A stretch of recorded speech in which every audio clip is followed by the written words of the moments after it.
Good morning বন্ধুরা, আশা করি তোমরা সবাই ভালো আছো। আমি খুব ভালো আছি। তো চলো আজকে তোমাদের সাথে আমি সারাদিন কি কি খাই তো সেটাই তোমাদেরকে দেখাবো। তো চলো ফার্স্টে দেখো এখানে নিয়ে নিয়েছি 1 গ্লাস উষ্ণ গরম জল আর চিয়া সিড। তো তোমরা কে কে খাও অবশ্যই কমেন্ট করো।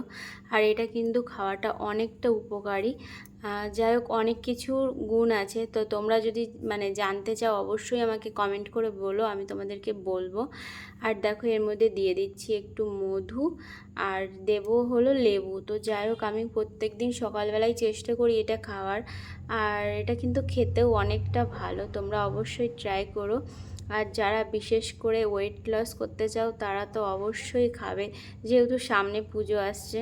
তো যাই হোক, তো সকালে কিন্তু এটাই খাবো। তো সারাদিন আমি কি কি করি সেটা তোমাদেরকে দেখাবো। তো এর জন্য কিন্তু ভিডিওটা স্কিপ করলে হবে না, সম্পূর্ণ ভিডিওটা দেখবে। আর আমার ভিডিও তোমাদের কেমন লাগে সেটা তো জানাতে কেউ ভুলবেই না। তো চলো, তো দেখো আমি কিন্তু লেবু দিয়ে কিন্তু এটা ফাইনাল একদম খেয়ে নিচ্ছি। তো তোমরাও অবশ্যই বাড়িতে একবার ট্রাই করো। আর তো দেখো সকালে যেটা খাই সেটা হলো কেলগস। আর এখানে অর্ধেকটা নিয়ে নিয়েছি কলা। তো চলো খাওয়ার পরে কি কি করছি সেটা তোমাদেরকে শেয়ার করব। তো ফার্স্টে যেখানে আমি সবজিগুলো বানিয়ে নিলাম। তো এখানে রয়েছে পেঁপে আর টমেটো, পেঁয়াজ।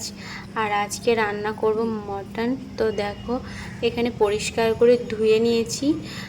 তো যাই হোক, চলো কিভাবে রান্না করি সেটা তোমাদেরকে দেখাচ্ছি।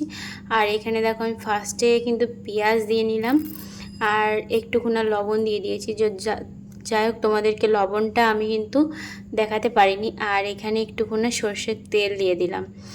আর আর দিচ্ছি একটুখানি মশলা। তো এখানে আমার রসুন, আদা, জিরে সব কিছু মিক্সড করা রয়েছে। তো এটা কিন্তু আমি মাংসের সাথে একটু মাখিয়ে নেব। আর অল্প একটু মশলা কিন্তু আমি রেখে দেবো। তো ওটা কিন্তু আমি তেলের পরে দিয়ে মশলাটাকে ভালো করে নিয়ে তারপরে দেবো। আর এটা কিন্তু আমি সুন্দর করে মাখিয়ে নিলাম। তো তোমরাও এইভাবে রান্না করো, দেখো অবশ্যই ভালো লাগবে। তো যাই হোক, এখানে কিন্তু মশলাটা কিন্তু আমি কষিয়ে নিয়েছি। আর দেখো তেল ছেড়ে দিয়েছে। তো তেলের পরে কিন্তু আমি পেঁয়াজ দিয়েছিলাম, আর কিছুই না। তো এবার মাংসটা কিন্তু আমি দিয়ে সুন্দর করে নাড়িয়ে কষিয়ে নেব অনেকটা টাইম ধরে, যেহেতু মটন রান্না করতে একটু সময় লাগে। তো এই জন্য কষানোটা কিন্তু অনেকটা জরুরি।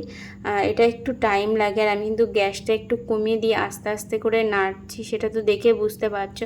তো যাই হোক, হয়ে নিক। তো চলো এবার গরম জল একটু দিয়ে দেবো এর মধ্যে।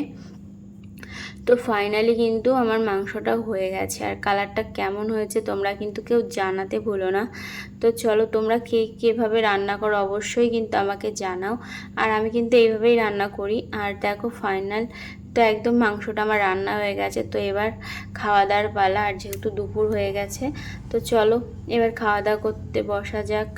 তো এবার আমি কিন্তু এখন যেহেতু রান্না করেছি মাংস, আর দেরি না, তো তাড়াতাড়ি করে কিন্তু আমি বসে গেছি, কারণ আমার অনেকটা ফেভারিট খাসির মাংসটা। তো এর জন্য কিন্তু আমি আর দেরি না করে তাড়াতাড়ি খেতে বসে পড়েছি। আর তোমরা কে কে অবশ্যই এরকম রান্না করো। আর হ্যাঁ, একটা জিনিস বলতে ভুলে গেছি, সেটা হলো মধ্যে একটু পেঁপে দিয়ে দিয়েছিলাম।